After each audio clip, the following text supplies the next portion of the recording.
어떤 분들 하나님이 1초도 눈을 떼지 않으십니다. 시작. 네. 오늘 그 믿음으로 말씀을 함께 듣겠습니다. 오늘은 출애굽기 1장입니다. 출애굽기 1장 1절에서 14절의 말씀입니다. 1절에서 14절. 출애굽기 1장 1절에서 14절.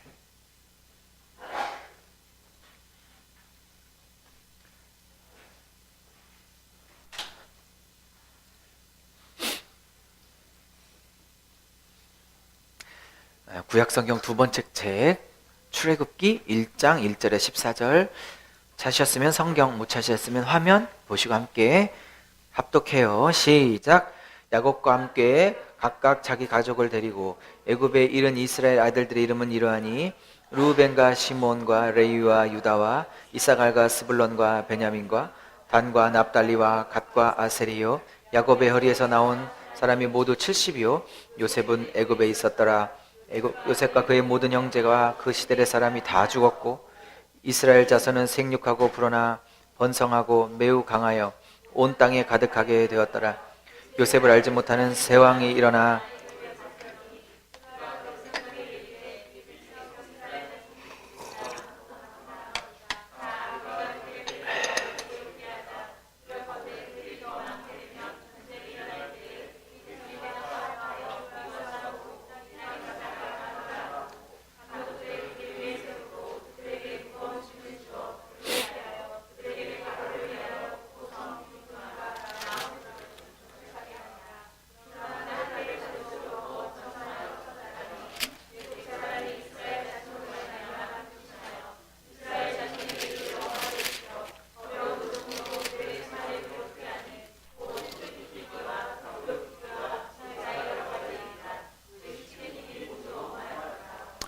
어마였더라. 아멘. 오늘 예배에 달려나오신 모든 하나님의 귀한 존귀한 한 분 한 분들을 주의 이름으로 축복합니다. 아멘. 오늘 말씀에 큰 은혜가 있어 일주일 동안 헷갈렸고 의심스러웠고 마음에 찜찜했던 모든 것들이 오늘 본문의 말씀을 통해서 다 해결받는 역사가 있기를 축복하고 나갈 때는 마음이 말씀으로 가득하여져서 소망 얻고 힘 얻고 나갈 수 있게 되기를 축복합니다. 3월달이 이제 다 되고 입춘이 지났는데 아직도 조금 쌀쌀하네요. 오늘 말씀의 제목은 환경 속에서 일하시는 하나님이란 말씀으로 제목을 잡아봤습니다. 한번 같이 해볼까요? 시작. 환경 속에서 일하신 하나님이 오늘 주요 제목이고요. 부제를 잡아보라면 사실 잡아보니까 부제가 훨씬 더 마음에 드는데요. 일상의 신비입니다. 일상의 신비. 한번 해보세요. 시작. 부제가 더 훨씬 더 좋네요. 일상의 신비. 환경 속에서 일하시는 하나님, 그 일상이 얼마나 신비로운지. 오늘 부제처럼 뭐 일상이 신비롭습니까? 일주일이 여러분의 인생 중에 가장 신비롭고 황홀하고 행복하셨나요? 어제가 여러분이 살았던 인생 중에 어제 토요일이 지난주 일주일이 가장 황홀하고 가장 신비로웠나요? 이렇게 목사님이 잡은 제목을 보니 여러분은 전혀 의아하실 겁니다. 뭐 일주일 평범했는데 어쩌면 이번 주 일주일이 참 힘들었는데 물질 때문에, 관계 때문에, 공부하느라고 몸이 아파, 또 여러 가지 상황 때문에 처가, 시댁, 친정, 자녀 여러 가지 때문에 이번 일주일은 참 다른 때보다 조금 더 힘들었는데 왜 이번 주 일주일이 일상이 신비로웠냐고 하실까 생각이 들지요. 이렇게 서두를 꺼내다 보니 이 말에 지난주 일주일이 가장 행복했습니다라고 말하는 사람도 있겠네요. 신혼여행 갔다 온 우리 신혼부부는 이 세상에서 제일 행복했던 한 주라 이렇게 할 수 있겠네요. 서론을 꺼내고 보니 신랑은 웃는데 신부가 안 웃는 거 보니 어쨌든 사랑하는 여러분, 오늘은 여러분이 생각하는 것과는 좀 다른 차원에서 설교를 좀 하고자 하는데 여러분 생각과 부딪힐 수도 있어요. 이제 출애굽기를 오늘은 펼쳐들었습니다. 오늘 할지 계속 할지는 모르겠지만 오늘은 좌우간 하고 싶어 잡았습니다. 우리 열매 맺는 교회 성도들은 뭐 성경을 조금 아시니까, 조금이 아니라 많이 아시죠? 아시니까 뭐 배경 설명을 굳이 자세하게 드리진 않겠습니다. 이것은 출애굽기와 연결되어져 있는 것입니다. 원래 모세 오경은 한 두루마리, 한 가죽에 한 번에 썼던 것이기 때문에 한 권이에요. 그러니까 창세기, 출애굽기, 레위기, 민수기, 신명기가 한 권으로 나눠져 있지 않고 한 권으로 썼기 때문에 한 맥으로 오는 것이지 우리처럼 이렇게 권이 나눠져 있지 않았습니다. 원본에는. 그리고 오늘 개역 성경에는 야곱이라고 이렇게 시작하지만 히브리 원문을 보면 그리고라고 출애굽기 원문 첫 단어가 시작하고 있는 것을 보면 이것이 연결되어져 있는 한 권임을 분명히 알 수 있습니다. 자, 그럼 창세기를 좀 알아야 오늘 출애굽기 1장의 이해가 되시겠죠? 다 약하고 아브라함에게 하나님은 약속을 부으셔서 이스라엘 민족을 시작하셨습니다. 그리고 그 아들 이삭에게 그 약속이 이루어져 오고, 이삭의 아들 야곱에게 그 약속이 이어져 오고, 그리고 야곱의 아들 요셉에게 그 약속이 이어져 옵니다. 이러하고 저러하고 이런 과정 저런 과정을 거쳐 요셉이 국무총리가 됩니다. 아시죠? 국무총리가 됩니다. 어디요? 지금 애굽 땅에, 지금의 이집트 땅에, 성경에서는 애굽, 지금의 이집트 땅에 요셉이 바로 왕제 바로 밑에 있는 제2인자 국무총리의 자리에 있습니다. 그때 요셉이 자기를 팔아먹은 형들을 다 용서하고 또 늙으신 아버지를 다 애굽 땅에 초청하여 아버님, 형님들이 낳았던 조카들 다 합쳐 오늘 1장에 보니까 70명이라고 하는데, 이 70명의 대가족을, 한 가문이죠.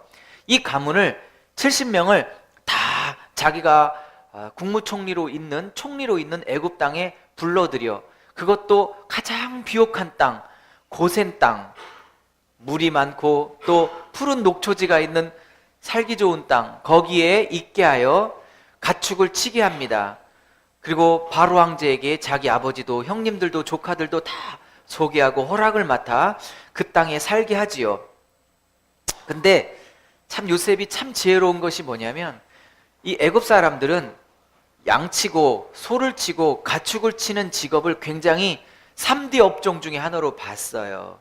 그래서 가장 천민만이, 가장 천한 사람만이 가축을 치는 직업으로 분류하고 살았기 때문에 요셉이 자기 가물들을 그쪽에 양을 치게 하는 자로 두겠다 하니 바로 왕제가 큰 위협이 되지 않을 것 같다, 그것을 허락한 지혜도 있는 것입니다. 어쨌든 이스라엘 백성, 애굽 사람들에게는 이게 천민의 직업으로 속했지만 자기 가족을 위해서는 가장 생존 위에는 가장 최고의 땅과 직업과 좋은 곳으로 인도하여 그렇게 살게 되어지는 거죠.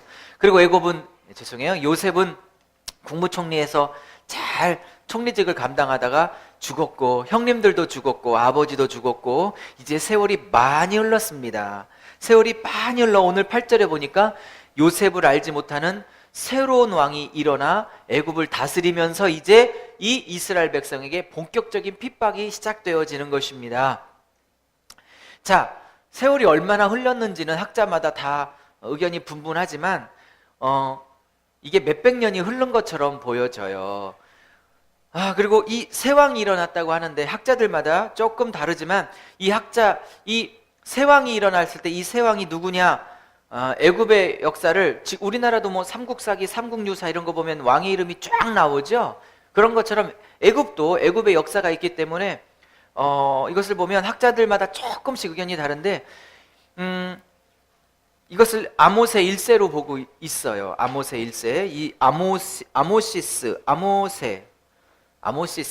같은 뜻이에요. 이 아모세 1세로 보고 있는데 이 아모세 1세는 누구냐? 요셉이 국무총리로 있었을 때 그 황제, 바로 황제는 누구냐면 저를 보세요. 이 황제는 원래 본토 애굽 민족의 황제가 아니었어요. 히소스 왕조, 다시요. 힉소스, 좀 말이 어렵네요. 발음. 기억 발음이요, 기억. 히에다 기억, 발음이 어떻게 돼요? 힉소스.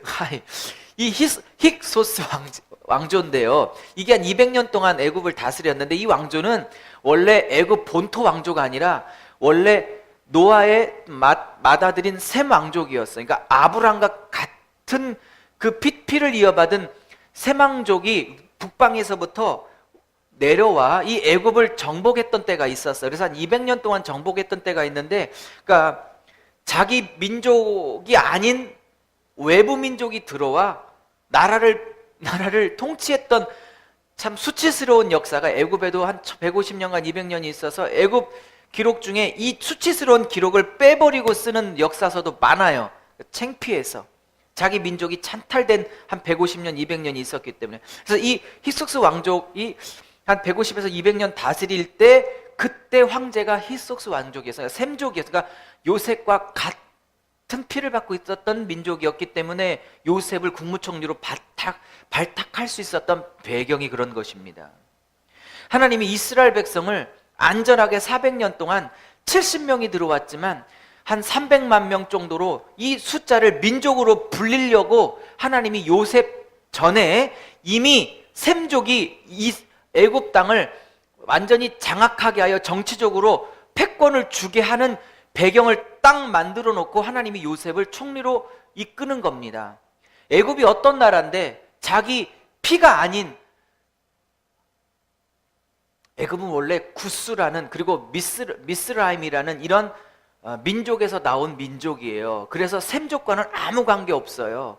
애굽이 어떤 민족인데 자기 이인자를 자기 민족의 피도 아닌데 생판 피도 안 섞인 셈족을, 히속스 왕족의 계열을 중총리로 놔요. 있을 수 없는 일이에요. 그 전에 이미 셈족이, 히속스 왕족이 이 나라를 패권을 차지하고 있었기 때문에 요셉이 국무총리로 등극하는 게 가능했던 일이에요. 하나님이 이스라엘 민족을 70명이라는 한 가문을 300만 명이라는 민족으로 바꾸기 위하여 하나님이 그 전에 요셉이 태어나기도 전에 이미 그 일을 하고 있었던 거예요. 아시겠습니까? 제가 드리고 싶은 얘기는 뭔지 아시겠습니까? 하나님이 역사의 주인이란 뜻이고 하나님의 일하심이 즉흥적이지 않다는 뜻이고 하나님이 얼마나 대단하시냐는 분을 말하고 있는 것입니다. 아멘 하십시오. 참 하나님 대단하지 않아요? 하나님이 이 일을 이루기 위하여 그러니까 하나님이 이스라엘 백성 하나 만들기 위하여 애굽 역사를 뒤바꾸고 있는 거예요.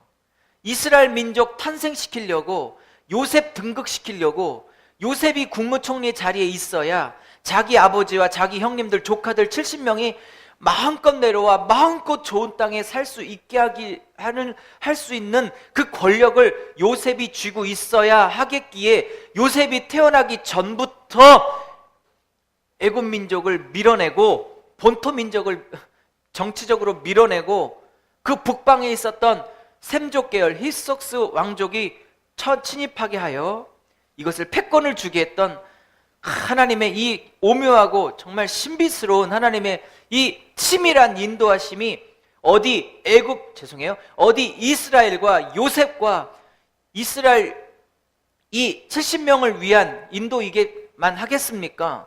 그것이 여러분에게도 동일하게 적용되는 것이며 여러분에게도 동일하게 인도되어져 있는 것이며 여러분에게 동일하게 준비되어져 있는 것이며 그 하나님이, 이 치밀한 하나님이 동시에 여러분의 하나님이며 이 치밀한 하나님이 동시에 여러분의 하나님이며 여러분의 아버지이시며 여러분의 주인이시며 여러분의 인도자이시며 언제까지 아멘 안 하려고 여러분의 목자이십니다.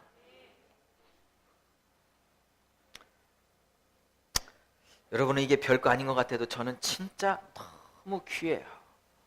와, 하나님이 진짜 대단하시구나. 그러니까 하나님은 교회에서만, 하나님은 신자들에게만 역사하시는 하나님이 아니라 하나님은 믿지 않는 온 세상의 애굽의 주인이시여, 애굽의 패권자이시여, 애굽의 인도자시여, 애굽을 마음껏 쥐락펴락하시는 분이요, 한 나라의 황제도 폐하기도 하시고 세우기도 하시는 완전한 왕이시여, 그분이 여러분의 아버지시니 힘을 내시라 하는 것입니다. 자, 이 얘기는 제가 오늘 하려고 하는 진짜 얘기는 아니고요. 자, 이래서 몇백 년이 지나 이제 셈계열 힉소스 왕족이 이제 한 150에서 200년을 통치하고 하다가 이제 본토 민족인 애굽 민족이 이 힉소스 셈계열의 민족을 정치적으로 몰아냈어요. 그리고 본토 민족 왕족인 원래 애굽 민족이 다시 왕조를 이어가요. 그 첫 왕이 누구냐? 지금 아까 말씀드렸던 아모스 1세가 이제 이 모든 것을 평정하게 된 첫 번째 왕입니다. 이해하셨죠? 그래도 시간이 많이 지납니다. 시간이 많이 지나고 이 새 왕조가, 새 황제가 셈 계열이 아닌, 힉소스 계열이 아닌 새 황제가 등극했는데, 왕이 등극했는데, 아니 저 고센 땅이라는 그 노른자의 비옥한 땅에 나일강 삼각지대, 거기 그쳐 있는 게 고센 땅인데요. 고등학교 때 배우셨죠? 그 노른 땅에 우리 민족도 아닌 이방 민족들이 몇백 년간, 한 400년간 살고 있는데 민족의 숫자를 보니까 장정만 60명이, 그러니까 20세 이상의 장정만 60세예요. 그러니 아내, 자식들 따지니까 아무리 못 잡아도 200만 명, 300만 명까지 되는 거. 이게 지금 자기들의 본토 민족의 숫자와 거의 비슷하고 대등한 숫자까지 된 거예요. 그러니까 이게 새 황제가 보는 순간 있을 수 없는, 이게 만약에 지금은 노예로 부리고 있지만 이것들을 이 사람들이 만약에 봉기라도 일으키면, 반역이라도 일으키면 이게 지금 거의 숫자가 대등하기 때문에 지금 총칼로 진압하고 누르고 있어서 그렇지 이게 지금 굉장히 정치적으로 문제가 될 수도 있다고 판단이 들은 거예요. 그 전까지는 왜 문제가 안 됐냐? 아니, 같은 민족이었으니까, 같은 계열이었으니까, 같은 셈족이었으니까, 요셉의 영향력이 아직 있었으니까. 그리고 요셉이 죽고 나서도 요셉이 같은 계열과 같은 핏줄이고 같은 셈 계열이라는 것을 알고 있는 황제들은 그것을 건들 이유가 없었던 거예요. 그러나 완전히 왕조가 바뀌고 핏줄이 바뀌고 완전히 계열이 바뀌고 난 본토 민족이 황제로 등극하고 난 다음 이것은 굉장한 위협이었던 거예요. 그래서 어마어마한 핍박을 가하기 시작하고 평소에 안 했던 그 노동의 양을 10배로 늘리고 재료도 안 주고 그렇게 어마어마한 핍박을 하기 시작했어요. 그러자 11절에 10절부터 읽어볼게요. 자, 우리가 그들에게 대하여 지롭게 하자. 새 왕의 얘기예요. 두렵건대 그들이 더 많게 되면 전쟁이 일어날까 하여 우리 대적과 합하여 우리와 싸우고 이 땅에서 나아갈까 하노라 하고, 그쵸? 전쟁을 일으킬까 겁나는 거예요. 그래서 11절, 감독들을 그들 위에 세우고 그들에게 무거운 짐을 지워 괴롭게 하고, 그쵸? 나 바로를 위하여 국고성 비돔과, 그러니까 국고성이란 건 국가의 곡식이나 무기를 보관할 수 있는 국가 성을 얘기하고 있는 건데, 비돔이란 땅과 람셋이라는 땅에 성을 건축하는데 힘들게 하자, 더 빡세게 굴리자. 12절, 그런데 그들이 이렇게 핍박과 고통을 받음에도 불구하고 학대와 핍박을, 고통을 당할수록 하나님은 왠지 이스라엘 백성의 여인들의 임신과 능력과 출산의 능력을 더하게 하셔서 숫자가 더 늘어나게 되는 거예요. 그러니까 이 12절 후반절에 애굽 사람과 애굽 왕이 이스라엘 민족을 인하여 두려움과 금심이 더하게 되었다 그러는 거예요. 그렇죠? 그래서 13절 14절에는 반대적으로 노동과 핍박을 더하더라, 이렇게 13절 14절에 나오면 오늘 본문이 끝나고 있어요. 자, 절 보세요. 이제 본론과 결론을 내려 설교를 마쳐야겠어요. 충분히 이해하셨죠? 오늘 제가 드렸던 첫 번째 말씀은 무엇입니까? 하나님은 애굽도, 여러분 그때 애굽은 지금의 G2와 같아요. G2가 누군지 아시죠? G1은 미국이고 G2가 중국이고, 예. 사실 중국 사람 동의 안 하겠죠? G1이 자기들이고 G2가 미국이라고 하겠지만, 어쨌든 중국이 얼마나 컸는지 지금 뭐 이제는 G2, 뭐 러시아 이런 사람, 뭐 영국 다 물러가고요. 이제는 미국과 중국이 정세계 패권을, 미국보다도 오히려 중국이 지금 훨씬 더 큰 영향력을 미치고 있다고, 이제 G1으로 올라섰다고 말하는 사람도 훨씬 많아요, 중국을. 그 당시 애굽은, 이게 지금 BC 1500년대 얘기거든요. 모세는 3500년대 애굽은 우리나라 한국과 일본과 저 베트남, 신혼여행 부부 갔다 왔던 태국 이런 나라가 아니에요. 그 당시 애굽은 한 10년 전에 미국과 같았고, 지금 2014년에 중국과 같은 G1 내지 G2와 같은 나라예요.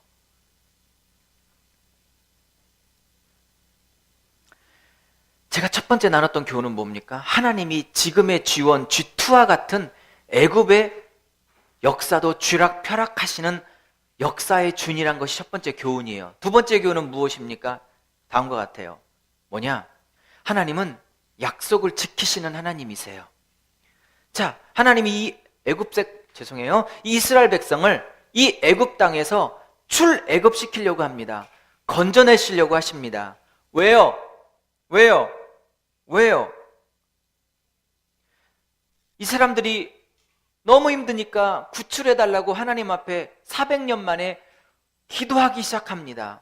이 사람들은 기도하지 않았습니다. 왜냐하면 애굽이 살아있을 동안, 또 힉소스 왕족이 뒤를 봐주고 있을 동안에는 너무 풍부했어요. 비록 노예로 있었지만 말이 노예지, 생활과 물질과 환경과 그 신분이 보장된 노예였기 때문에 모든 걸 누리고 살았어요. 기도할 일이 없어요. 왕조가 바뀌고 계열이 바뀌어 이제 본격적인 핍박이 400년 만에 오니까 그제서야 기도해요. 절 보십시오. 이 사람들이나 우리나 다 똑같아요. 사람은 모든 것이, 여러분은 맨날 기도합니다. 내가 너무 힘들어서 기도할 수 없다고, 내가 너무 인생이 힘들어서 기도할 수 없다고. 하나님 말씀하십니다. 그래, 그럴 수도 있겠다. 그러면 내가 너의 삶을 풍성하고 윤택하고 정말 걱정할 수 없는, 정말 이렇게 풍족한 삶으로 너의 물질과 환경을 다 바꿔준다면 기도할 수 있겠니? 우리는 늘 대답합니다. 그럼요. 내가 하나님 앞에 기도하지 않고 이렇게 살고 있는 건 내 인생이 너무 척박하고 어려워서 이렇게 하나님 앞에 열심을 못 내고 있는 거지, 내가 열심을 낼래야 낼 수 없는 어려운 환경이 있어서 못 내고 있는 거지, 환경이 좀 풍성해지고 마음의 여유가 있고 삶이 윤택해지면 내가 얼마나 열심을 낼 줄 모르시잖아요. 주기만 해봐야 열심 낼 거죠. 우리는 항상 이렇게 허세를 떱니다. 우리는 압니다. 우리는 알고 있습니다. 뭐라고요? 우리가 형편이 나아지고 환경이 나아져도 결코 열심 낼 사람이 아니란 걸 우리도 알고 하나님도 아십니다. 그래서 우리가, 인간은요 그래요. 제가 한 20년 사역하면서 제 자신도 그렇고 남들을 봤을 때도 그렇고 느끼는 건, 그래도 삶이 윤택해지고 풍성할 때 하나님 앞에 더 나오는 것보단 어렵고 고난이 있고 아픔이 있을 때 사람들이 하나님 앞에 한 번이라도 더 나오고 한 번이라도 엎드리고 한 번이라도 기도하지. 아멘.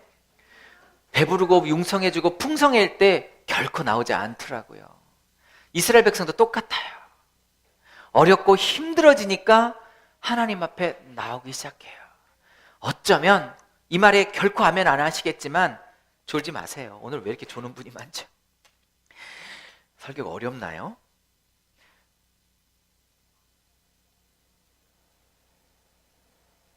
무슨 얘기했죠, 저?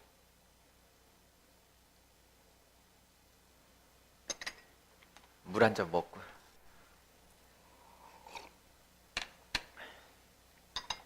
예, 두 번째, 잊어버렸으니까 두 번째로 바로 갈게요. 두 번째는요, 하나님은 약속을 꼭 지키세요. 이들이 부르짖었기 때문에 하나님이 오늘 출애굽을 해방을 결심한 게 아니고요. 하나님이 왜 출애굽을 결정하셨냐면 400년쯤 전에 이 이스라엘의 조상인 아브라함과 창세기 15장에 17장에 두 번이나 약속하셨던 약속을 기억하셔서 출애굽 사건을 지금 일으키고 계신 거예요. 400년 전에 창세기 15장 17장 안 읽겠지만 거기에 가면 하나님이 이렇게 말씀하세요. 아브라함에게 이렇게 말씀해. 너희 자손이 애굽 땅에서 4대째 만에 다시 돌아오게 될 것이다. 400년 만에, 그때는 400년이라고 말하시지 않지만 4대라고 표현하세요. 대충 계산하면 400년 되겠죠. 이 400년 만에 돌아오게 될 것이다. 하나님이 400년 전에 아브라함에게 약속하셨던 그 약속을 400년 만에 지키고 계신 거예요. 하나님은 그게 4년 전 일이든 40년 전 일이든 400년 전의 일이든 당신의 입으로 분명히 말씀하셨다면 반드시 이루십니다. 여러분도 여러분 개인에게 하셨던 약속이 있습니까? 그것이 진짜 하나님의 약속이 맞다면 좀 시간이 더딜지라도, 그리고 내가 원하는 시간이 아닐지라도 하나님은 반드시 그것이 하나님 자신의 것으로부터 나온 약속이셨다면 반드시 지키십니다. 자, 이제 시간이 거의 됐으므로 제가 이 본문의 제목을 잡았던 이 제목에 맞게 드리고 싶은 얘기를 함으로 오늘 설교를 끝내야 될 것 같아요. 오늘은 하나님은 환경 안에서 우리를 빚으시고 만드시고 우리를 가꾸어 가십니다. 환경 속에서 일하고 가십니다. 우리의 현실과 일상은 빨리 바뀌었으면 하는 지긋지긋한 일상이라고 여러분 생각하겠지만, 하나님은 우리를 빚으시고 만드시고 채워가심을 무슨 불이나, 좀 얘기가 어렵게 가네요. 무슨 불이나 신비한 기적이나 하룻밤에 로또로 우리를 빚어가고 만들어 가시지 않고, 하룻밤 만에 사업의 대박으로 우리를 빚어가시고 우리를 훌륭한 사람으로, 하나님의 사람으로 만들어가는 방법을 쓰시기를 즐겨하시지 않고 100명 중에 99명은 전부 다 지지고 볶는 일상을 통해서 우리를 가꾸어 가기를 너무나 기뻐하시고 너무나 좋아하십니다. 이게 무슨 얘기인지 끄덕이시고 아멘 하셨지만 뭔 소리인지 모르실 거예요. 이 얘기가 본문 안에서 왜 나왔냐, 이런 거예요. 저를 보세요. 애굽은 400년 동안, 잘 보세요. 애굽은 400년 동안 결과적으로는 이스라엘 백성을 심히 괴롭힌 현실이었습니다. 그쵸? 여기까지는 이해하셨죠? 근데 잘 보세요. 하나님은 이스라엘 백성을 70명에 들어갔는데 민족을 이루기 위하여 400년 동안 여기에 두셔서 민족으로 바꾸셨어요.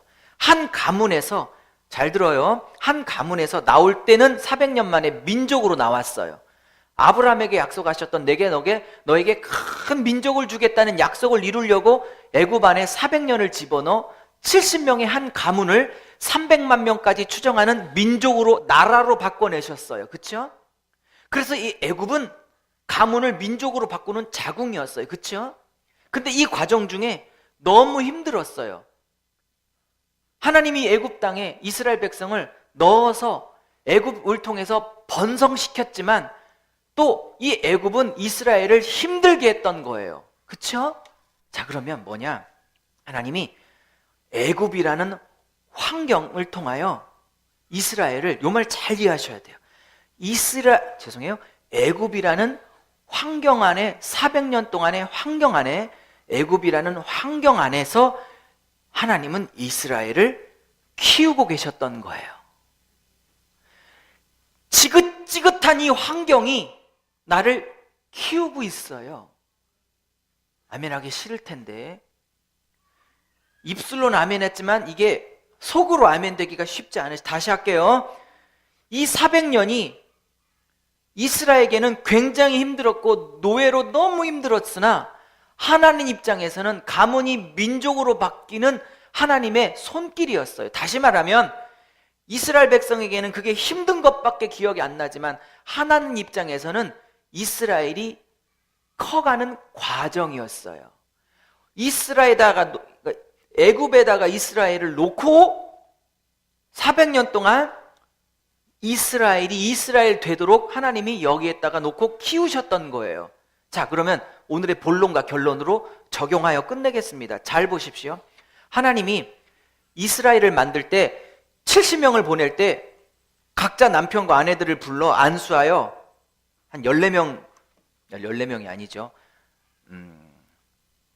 야곱이 12명의 아들이 있고 12명의 며느리가 있었을 테니까 24명을 딱 놓고 하나님이 야곱을 통해서 야곱이 딱 안수할 때 오늘 안수할 테니까 1년 후에는 한 명이 나오는 게 아니라 한 번당 1000명이 나올지어다. 이렇게 기적과 불과 능력과 이것으로 뻥튀기 하여 1년 만에 300명만 명을 만든 게 아니에요. 한 명 낳게 하여 300만 명을 만들어 가신 거예요. 무슨 얘기냐면 우리는 자꾸 하나님이 갑자기 어느 날 사업을 100억을 하루에 몰아쳐줘서 성도를 갑자기 300만 명을 몰아쳐줘서 오케이? 50점 맞던 내 아들, 수학 40점 맞던 내 아들 안수하니 갑자기 중간고사 때 전 과목 올백으로 하루 만에 내 아들을 뻥튀겨 주어서 뭔가 기적과 능력과 뭔가 뻥튀기는 것과 불과 하룻밤 만에 기적으로 뭔가 이 현실이 내가 빚어지고 만들어지고 내가 뭔가 바뀌기를 원하고 있다니까요. 하나님은 그렇게 원하지 않으세요.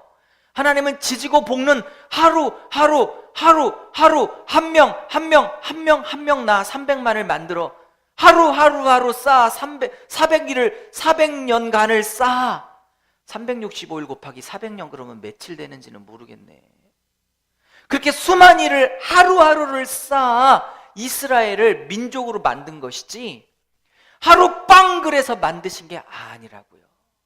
제가 30분 전 설교할 때 오늘 설교는 여러분에게 부딪힐 수 있습니다라고 서론을 꺼냈던 이유를 이제야 아시겠습니까? 그것이 일상의 신비인 거예요.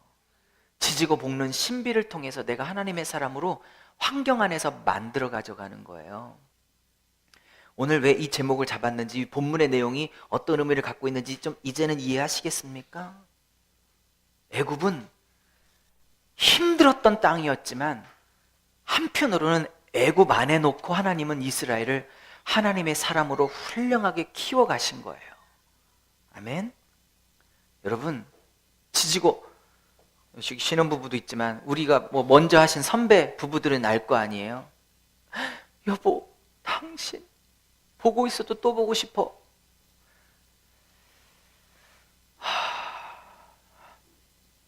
다 아시겠지만 얼마 안 가요. 그쵸? 왜 양발 뒤집었는데 좀 바로 안 내놓냐. 좀 옷 좀 제발 좀 걸어라.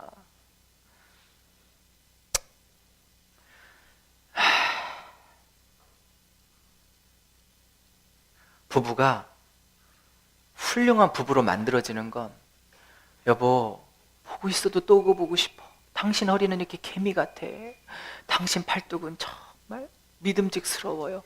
여기에 부부가 부부됨으로 훌륭하게 만들어지지 않고 제발 좀 양발 좀 똑바로 벗어. 옷 좀 제발 빵바닥에 하지 말고 좀 옷 좀 이렇게 저희 집은요 4식구가 다 뱀이 허물물을 벗는 것 같은 느낌을 늘 아침에 받아요. 옷이 그대로 4식구 다 큰 놈 작은 놈 남편 아내 예외 없이 허물을 그대로 벗고 나갔더라고. 그대로 그 자리에 이렇게 똑같이 쌓여져 있어요. 제일 늦게 나가는 제가 항상 걸죠. 제가 맨날 그럽니다. 이놈들아 여보 걸어. 사모가 늘 하는 얘기 있죠. 목사님 똑같았던 거 아셔요. 목사님도 제가 느끼는 게 있습니다. 뭐 올해 몇십 년 한 부부 생활하신 선배 부부 권사님 장로님들에게는 정말 죄송한 얘기지만 얼마 안 되니 뭐 저도 부부 생활 얼마 안 했지만 느끼는 게 있어요. 절대 안 바뀌더라고요. 안 바뀌어. 고치려고 그렇게 했는데 안 고쳐져요. 이것은 사모님도 안 고치게 되고 안 고쳐지는 걸 제가 알았고 사모님이 저보고 고치라는 것 제가 절대 안 고치고 있다는 걸 알게 됐어요. 제가 짧은 결혼 생활 돼서 느낀 건 뭐냐? 절대 잔소리로 안 고쳐진다. 요즘 터득한 건 뭐냐면 고치라고 하지 말고 안 고쳐지는 것 내가 뒤에서 해주자. 이게 교회인 거예요. 바꾸려고 하면 안 바뀌어져요.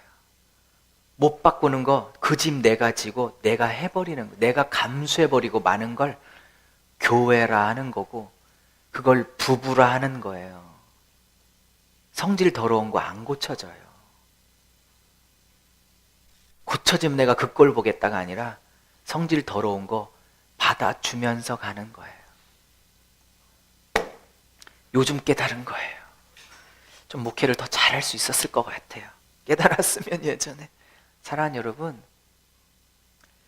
지지고 볶는 일상 속에서 내가 다른 사람 말 듣기 싫어하는 것처럼 다른 사람도 절대 내 말 듣기 싫어한다는 걸 알아가며 내가 바꾸겠다는 나의 욕심을 버려가는 그 일상 속에서 제발 양말 좀 뒤집어서 세탁기에 넣어줘 해도 절대 뒤집지 않고 그냥 벗은 그대로 평생을 살아간다는 걸 깨달아 바꾸라는 잔소리를 끝내고 뒤집혀진 양발을 내가 뒤집어 그냥 내가 세탁기에 넣는 그 일상 안에서 하나님이 나를 빚어가고 훌륭한 하나님의 사람으로 만들어가는 것이지, 은사 받고 능력 받고 사업에 대박 터져 내가 하나님의 훌륭한 사람으로 만들어가는 법은 성경에 없답니다. 싸워가며 만들어지는 거고, 열받아가며 만들어지는 거고, 18 찾아가며 만들어지는 거고. 죄송해요, 강대상에서. 뒤집힌 양발 보고 그냥 내가 뒤집어 다시 넣어줘야지 포기하며 만들어져 가는 거고, 그러니까 승리와 불과 사업의 대박과 이것으로 만들어지지 않고 실패와 좌절과 열받음과 포기와 내가 하고 말지, 그렇게 나를 십자가에 죽이면서 하나님의 사람으로 만들어져 가는 거지, 애굽의 핍박을 통해서 내가 만들어져 가는 거지, 애굽의 형통을 통해서 내가 만들어져 가는 법은 없다는 게 오늘 설교의 제 결론입니다. 그래서 말씀이 뭐라고요? 일상의 신비예요.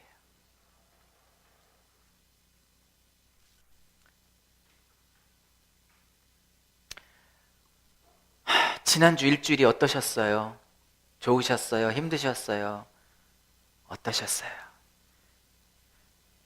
지난주 일주일 동안 이상하게 우리 애들이 이번 주는 더더욱 말을 안 듣네. 그래서 애들 때문에 더더욱 힘드셨나요? 부부관계 때문에 힘드셨나요? 가뜩이나 물질이 좀 힘드는데 이번 주는 더더욱 힘드셨나요? 담임 목사로서 참 마음이 아프고 어려움이 있고 고난이 있는 우리 성도들 형편들을 다 알기에 참 마음이 늘 안타까운 마음이 늘 항상 있습니다. 그렇지만 오늘 이 본문의 맥을 통해서 이렇게 말씀드릴 수밖에 없어요.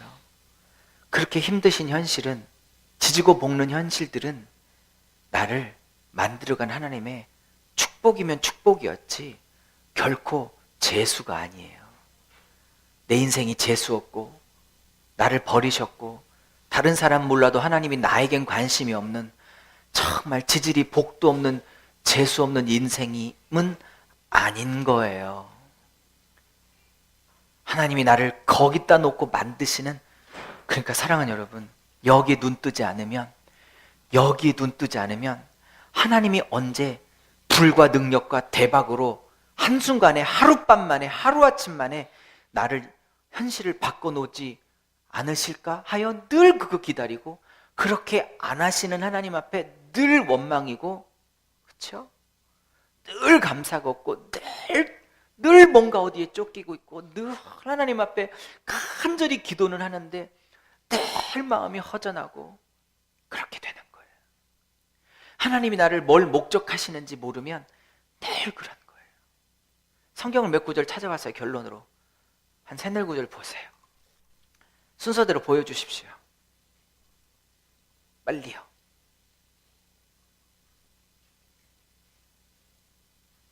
넘어갈게요. 다음 거요.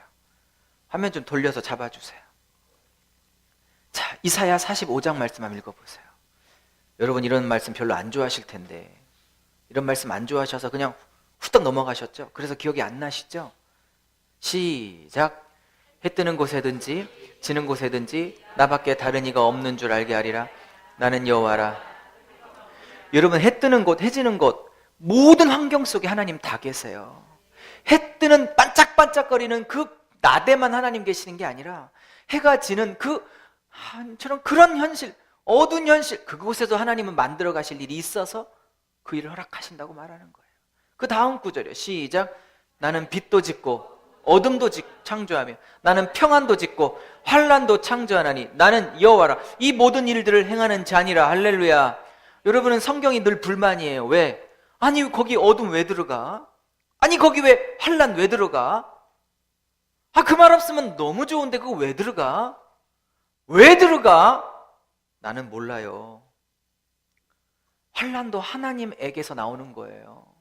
애굽의 400년도 하나님이 허락하셨던 거예요. 70명을 300만 명으로 바꾸려고. 시기도 하나님이 결정하셨어요. 왜 400년 인간인가? 저도 몰라요.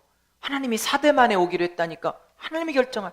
여러분의 환란을 끝낼 날도 하나님께 달려져 있어요. 출애굽의 그 날짜도 하나님께 달려져 있어요. 다음 구절이요. 그러면 우리의 목표를 분명히 하셔야 합니다. 왜 하나님이 이런 애굽이라는 환란을 통해서 주시는 이유가 있어요. 목적이 있으니까 이런 환란이 있을 거 아니에요. 이런 환경이 있을 거 아니에요. 여기서 한번 여러분 스스로 찾아보십시오. 하나님 뭘 의도하고 계시는지. 시작.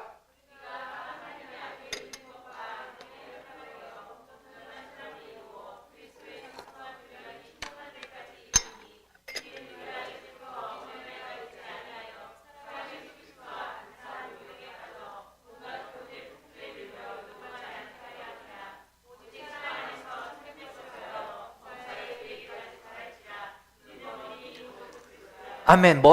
답이 나오셨죠. 한 아이쿠 50만 되면 바로 찾을 수 있으실 거예요. 왜 하나님이 이런 환경을 통해서 빚으시고자 하는 목적이 무엇입니까? 온전한 사람 된다고 13절에 나오고 있죠. 그리스도의 장성한 분량에 이르기까지 키우고자 하시는 목적이 있으시죠. 할렐루야. 15절. 그에게서까지 자랄지니라. 그에게까지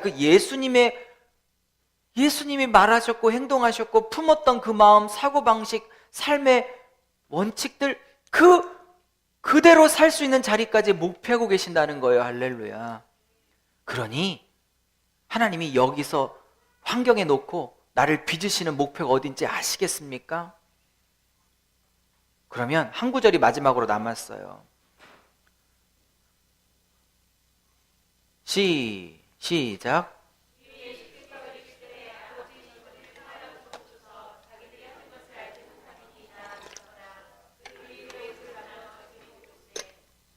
여러분, 온전한 사람이란 건 뭐냐면 이렇게 예수님의 온전하심 같이 그 온전하심대로 살 수 있는 그 경지를 말하고 있는 거예요. 여러분이 꿈꾸고 있고 여러분이 원하고 있는 목표와 너무 달라서 좀 당황되시죠? 나는 예수 믿어서 한 100평짜리 집, 우리 자식 큰 거 안 바라고 한 서울대, 차 큰 거 안 바라고 에쿠스, 우리 남편 큰 거 안 바라고 중소기업 매출 1년 매출 한 100억, 그렇게 소소하게 예수 믿어 집사 돼서 그렇게 소소하게 살고 싶은 목적이 있는데 하나님이 그 목적을 이루어주겠다는 건 성경에 한 구절도 없고, 하나님이 목표하신 건 뭐냐? 나를 죽도록 미워하고 죽이고 나에게 돈 뺏어가고 나를 험담하고 다니고 나를 욕하고 다니고 나에게 피해를 줬던 사람들 앞에서 주여 그들 불쌍히 여기세요. 그들이 하는 짓을 그들이 스스로 알지 못하니 용서하십시오. 이딴 것만 목표로 내세우고 내가 예수 믿은 걸 저런 인격, 저런 성숙한, 저런 성품, 저런 하나님다움, 예수다움, 예수 모습과 같은 작은 예수, 저딴 것 때문에 예수 믿은 줄 알아. 내가 예수 믿은 건 아까 말했던 거 소소한 거, 에쿠스 타고 큰 대학 아니어도 서울대포 가고 큰 회장 아니어도 한 100억 매출 사장 되고 법 잘 지키고 주일 성수 잘하고 교회 건축할 때 한 그래도 10억씩이라도 조금씩 하고 그렇게 평범하게 살려고 하는 그 꿈 이루려고 예수 믿었지. 여러분의 목표와 저의 목표, 여러분이라고 해서 좀 죄송한데 사실은 복음 깨닫기 전에 저의 목표이기도 했어요. 이걸 목회자로 해볼게요. 목회에서 큰 교회 아니고 한 1000명은 되고 사례비 뭐 1억은 아니어도 몇백만 원 받고 큰 강사는 아니어도 1년에 한 200번씩은 집회 나가고 뭐 저도 늘 그걸 꿈꿨었죠. 성경에 한 번도 저한테 그런 얘기를 안 하고 계시더라고요. 성경의 목표와 제 목표가 얼마나 다른지 제가 충격이었어요. 여러분, 오늘 이 목표를 들으셨는데 너무 실망되시나요? 예수 믿은 게 너무 후회되시나요? 하나 오해하지 마십시오. 이 목표를 이루는데 돈을 줘야 될 사람들은 하나님 반드 주십니다. 돈을 줘 이 목표를 이루어야 될 사람들은 돈이 꼭 주신다니까요. 근데 꼭 돈이 없어도 이 목표가 가능하겠다 판단한 사람들은 안 주세요. 서바이벌 할 정도만 주시죠. 그러나 이분에게는 돈을 줌으로 이 목표가 가능하다 그러면 하나님 마구 부어주시죠. 하나의 목표는 돈을 주냐 안 주냐, 지위를 주냐 안 주냐의 목표가 있는 게 아니라 여기에 이르는데 필요하다면 다 주시는 것입니다. 아멘. 자, 설교를 마무리하려고요. 조금 길어서 죄송합니다. 저를 보십시오. 오늘 설교가 마음에 드셨는지, 오늘도 또 그 얘기 하셨는지는 모르겠어요. 저는 성경에 있는 얘기를 했습니다. 그렇죠? 예수 믿는다는 목표가 무엇인지 제대로 아십시오. 그리고 그 목표를 이루기 위하여 하나님이 두신 곳이 애굽이라는 거 꼭 기억하십시오. 그리고 그 속에서 지지고 볶는 그 왼수와 지지고 볶는 그 자식과 지지고 볶았던 그 물질의 어려움 속에서 뭔가 나를 만들고 계신다는 걸 기억하십시오. 이 설교를 듣기 싫으면 듣지 마십시오. 들을 수 있는 분들은 들으십시오. 저도 이해합니다. 저도 이 설교를 하며 사실 저도 이 설교가 스스로 듣기 싫습니다. 목사로서 원하는 꿈과 목사를 만들고자 하는 하나님의 꿈이 너무 다르기 때문에 그러나 어쩌겠습니까? 하나님의 뜻과 목표와 꿈에 그 목표에 우리를 맞춰야 하는 것입니다. 그러므로 목사도 그리고 성도도 복음을 너무 몰랐구나. 우리의 소원이 너무 세상적인 거구나. 깨달아 조금씩 목표 수정하여 조금씩 하나님의 아름다운 사람으로 한 번에 안 되지만 하루하루 빚어질 수 있기를, 하루하루 채워질 수 있기를 아멘 하면 끝낼 거예요. 축복합니다. 기도하겠습니다.